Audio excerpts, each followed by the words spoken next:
नमस्ते दोस्तों, आज हम आपको एक संत की कहानी सुना रहे हैं और वो हमने संत के मुख से ही सुनी है। तो सारे लोग तो संत को सुनते नहीं, इसलिए हमने सोचा कि हम आपको सुना दें। एक लाओ त्सु संत थे।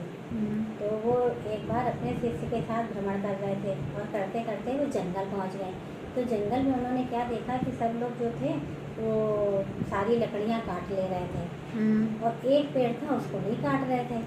तो लाओ त्सु ने अपने शिष्य से कहा कि जाओ जरा देख के इन लोगों से पूछो कि इस पेड़ को क्यों नहीं काट रहे जब सब कुछ काट रहे, सारे पेड़ काट रहे हैं। शिष्य गया और बोला कि भाई ये पेड़ को क्यों छोड़ दिया।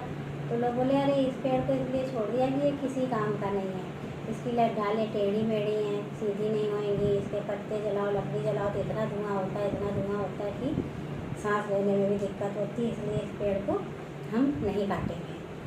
चला आया शिष्य सुन के लाओ त्सु से बता दिया कि वो लोग कह रहे हैं ये पेड़ किसी काम का नहीं है, इसलिए इसको नहीं काटेंगे। लाओ त्सु संत थे, वो हर एक चीज़ में ज्ञान ढूंढते थे। तो उन्होंने कहा इससे क्या शिक्षा मिलती है। मैं इससे ये शिक्षा मिलती है, लाओ त्सु बोले कि जब हम किसी के कोई काम आ ही नहीं सकते, मतलब हमें ऐसा लगता है तो कोई हमारी तरफ देखेगा ही नहीं, कोई हमें कष्ट भी नहीं पहुँचाएगा, और जब वो पहुँचाएगा नहीं तो वो मेरी ही शरण में उसको सवाराम भी मिलेगी। जैसे ये पेड़ है तो इस पेड़ की छाँव तो है ही है, तो गर्मियों में सब इसके नीचे देखो अपने जानवर बांध देते हैं, लोग आके इसके सुस्ता लेते हैं। उसके बाद किसी को भोजन पानी करना हुआ मजदूर को तो भी इस पेड़ के नीचे आ गया, जबकि ये पेड़ है किसी काम का नहीं, लेकिन फिर भी ये काम का है, सबको ये सहयोग दे रहा है। तो मतलब हमें संसार में इसी तरह विरक्त रहना चाहिए। जब हम विरक्त हो जाते हैं तो हमारी छाया से सब प्रसन्न हो जाते हैं, हमें भी नहीं पता चलता, उसे भी नहीं पता चलता है। तो अगर हमारी कहानी अच्छी लगी हो तो एक लाइक और सब्सक्राइब जरूर करें।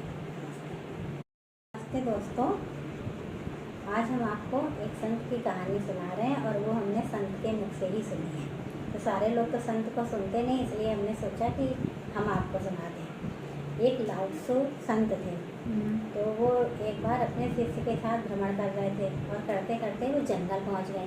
तो जंगल में उन्होंने क्या देखा कि सब लोग जो थे वो सारी लकड़ियां काट ले रहे थे और एक पेड़ था उसको नहीं काट रहे थे।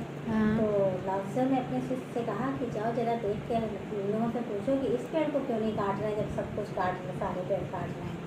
शिष्य गया और बोला कि भाई ये पेड़ को क्यों छोड़ दिया।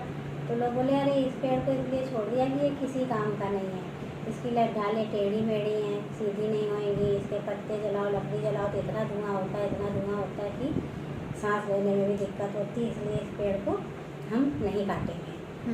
चला आया शिष्य सुन के लाओ त्सु से बता दिया कि वो लोग कह